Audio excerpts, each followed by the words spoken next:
Okay, let's unpack this. Today, we are plunging deep into West Iceland. And this is a landscape so dramatic, so uh, defined by this kind of elemental power. It really is. It served as the stage for some of the greatest feats of physical strength, but also some of the most brutal tales in, well, maybe human history. Right, and our sources for this deep dive, they really blend geology and literature. They do. We have everything from, modern travel guides about lava fields and hot springs, all the way to the foundational texts of Icelandic culture. The sagas. Medieval sagas, and all of this incredibly dense, meaningful local folklore. So our mission, really, is to get into the paradox at the heart of this region. Mm-hmm. How does a place so famous for these monumental physical tests, like lifting stones, things that demand absolute control, Right. how does that same place anchor a cultural legacy that's just full of these shocking, uncontrolled acts of cruelty and these complex supernatural moral codes? It's a journey that connects muscle, manuscript, and morality. Okay, so if we're talking about strength in Iceland, we have to start with the benchmark, the ultimate test, The Husafell stones. Husafell. Yeah. It's this massive triangular chunk of basalt, and it is the gold standard for measuring power. It is absolutely legendary. And what's so fascinating is that it's not some, ancient, mysterious monument. It was a utilitarian object. Really? How so? It weighs 186 kilograms. Wow, which is what? It's 410 pounds.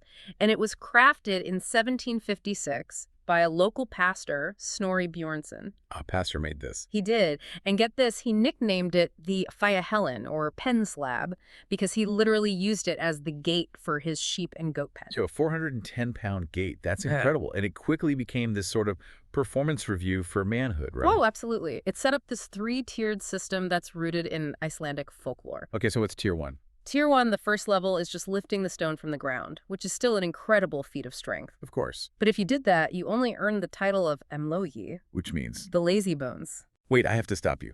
Lifting 410 pounds makes you lazy. Uh-huh. That name tells you everything you need to know about the expectation of physical power in this community. It underscores the extreme standard. That's just the baseline. To move up, you had to be half-stucker, Half strong. half strong, and that meant squatting down, lapping the stone, and lifting it up to your waist. Okay, so that's a whole other level of difficulty. Yeah. But the real prize, the top tier, is full sticker. Full strong. And this is the iconic feat. It tests so much more than just muscle. What do you have to do? You have to hoist that giant, awkward stone up to your chest, stand with it, and then walk the full 360-degree revolution around the pen. How far is that? It's about 34 meters, or 112 feet. But our sources point out a key physical detail here. Which is? The triangular shape, when you hoist it onto your chest, it compresses your thorax. It severely decreases your lung capacity. So it's not just a weightlifting competition. You're basically suffocating yourself while carrying a small car. It's a timed endurance event where you are actively crushing your own breathing. And it all happens in this landscape that is just raw geological force. Near an old volcano, in a birch forest, the setting absolutely matches the standard.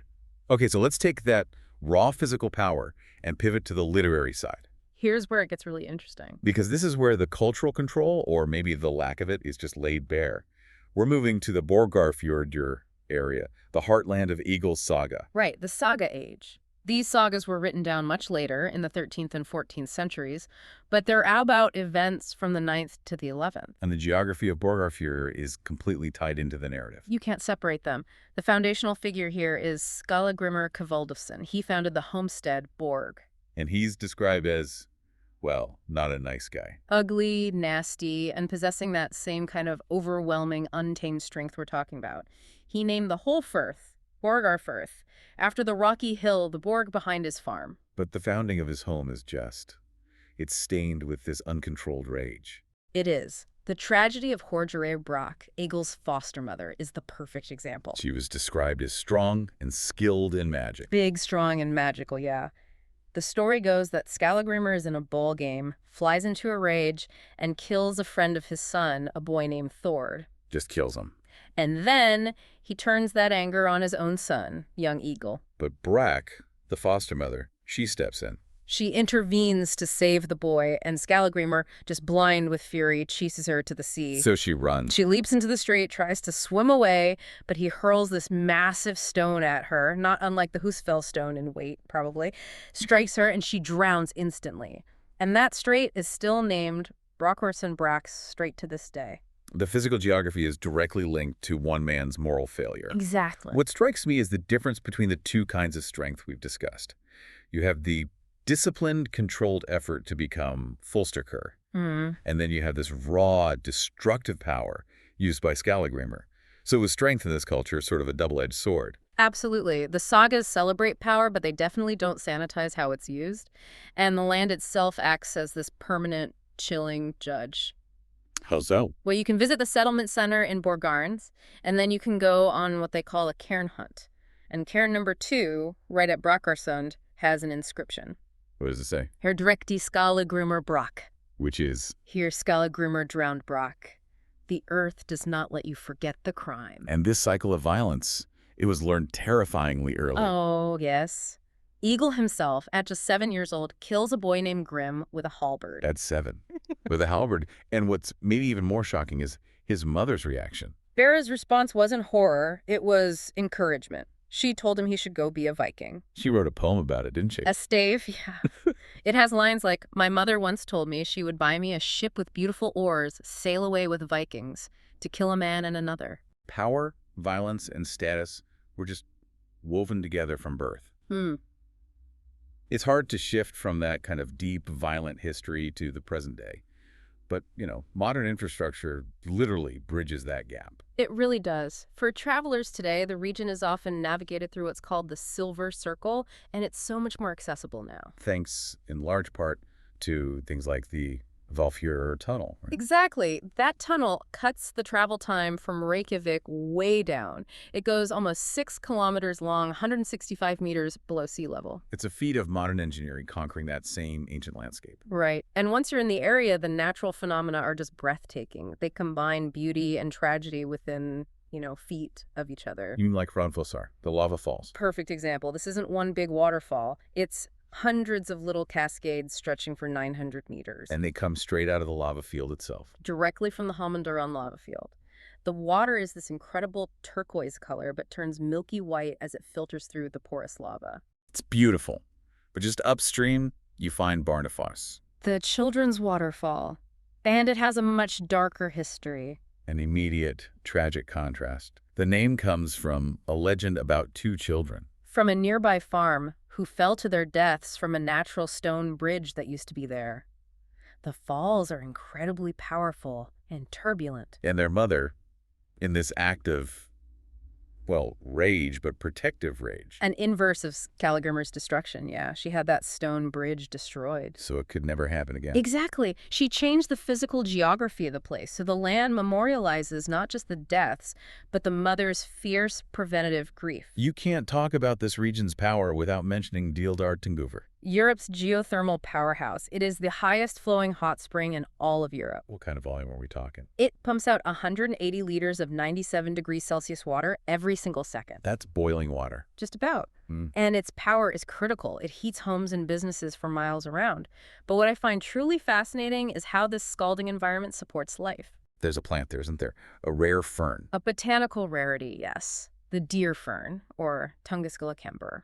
And it thrives right there in the steam and the unique microclimate. I remember reading about that. How does a delicate plant survive the notoriously harsh Icelandic climate right next to boiling water? It's all thanks to the heat. The geothermal energy creates this consistent, warm, humid bubble that protects the fern from the severe cold and the wind. So it's like a tiny natural greenhouse. Exactly. A localized environment found nowhere else on the island, which is why the plant has been legally protected since 1978. It's a testament to how local power enables unique life. And speaking of preservation, nearby is Reykholt, a center of cultural preservation. Home of Snorri Sturluson, the medieval writer, poet, and law speaker. If we understand the sagas today, it is largely because of him. His legacy is just monumental. The Prose Edda, our main source for Norse mythology. And the Heimskringla, the history of the Norwegian kings. He preserved the ancient world of the sagas we were just discussing. And again, the connection to the land is right there.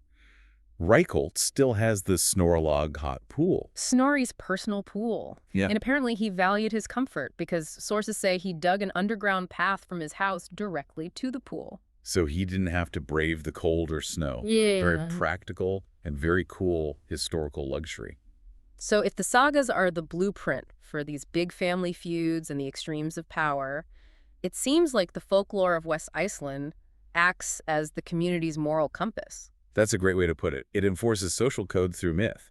The landscape becomes a repository for moral teachings, not just history. And the baseline for that is the widespread belief in the hidden people, the Holderfolk. Right. They inhabit rocks and hills, and the rule is simple. Respect their space or face the consequences. Which brings us to the concept of the Algabletter. Places of enchantment or prohibition. Essentially, they're supernatural no trespassing zones. And disturbing them leads to misfortune. Exactly. There's a story from a farm where the farmer kept trying to build a wall near a rock that was an elf dwelling. The elves kept destroying it, so the builders got frustrated. They retaliated by dumping trash and scrap iron near the dwelling, and the elves allegedly cursed the family, causing illnesses and deaths for decades. The moral lesson is explicit then. Disrespect the environment and its hidden owners, and you invite generational disaster. But the folklore gets even more pointed when it comes to human-to-human relationships. Specifically enforcing social responsibility for the weak. This is a powerful recurring theme. The stories of neglected paupers, like a ghost named Hortbaguda. Named after the farm that failed her. Yes. And Ciselja, whose name marks a deadly scary, they both show the fatal consequences when communities argue over their legal duty to care for the poor. It's chilling. The land itself bears witness to these crimes. The resulting place names, the haunted farm, the deadly rock, they visibly memorialize that failure of social duty. The geography literally condemns the community's neglect. And we see a similar thing with the tradition of the Utbur. The ghost of an exposed, neglected child. Yes. Tales about places like the Passive Howling, Oskara often feature adults who hear a child crying. And they immediately drop everything to go search. They abandon their work, whatever it is, and they search. So the tales, whether the cry is real or supernatural, serve a critical social function. Reinforcing the urgent, matter-of-course response expected from every adult to protect infants. The moral code demands immediate action. Right. And sometimes, these stories can also subvert authority with a bit of humor. Like the story about the priest Adur. Exactly. He was known for odd behavior and magical abilities. Folklore says he was seen sitting on Oddshol Odur's hill-plucking lice during Mass. But when people got to the church... He'd already finished the service. Yeah. He had created a funny illusion, a Sjónvar finger, to mock them, and maybe to poke fun at the church's authority. The hill keeps that joke alive. So what does this all mean? When we bring all these sources together, we realize that the landscape of West Iceland is, well, it's a palimpsest. It really is. Every stone, every waterfall, every hill has layers of geological fact, brutal literary history, and deep moral instruction written right over it. The immense physical strength needed to achieve Fulster status is constantly set against the profound moral and social strength or failure that we see in the sagas. And that failure is enforced by the folklore. The land doesn't just preserve history, it sets and enforces the social contract through fear and through these physical markers. The sources repeatedly emphasize that the greatest conflicts and tragedies in Iceland were almost always local. Not between distant empires, no, between brothers, neighbors, family members living just miles apart, struggling with the duties of care and control. And when the geography itself, a strait, a waterfall, a hill, or a skerry, is used to memorialize those specific local acts of cruelty and neglect, it raises an important question for you. How does the geography of the place you live, its streets, its buildings, or its natural features, silently enforce or challenge the moral expectations of your own community today? What unspoken rules does your landscape hold regarding duty, strength, and memory?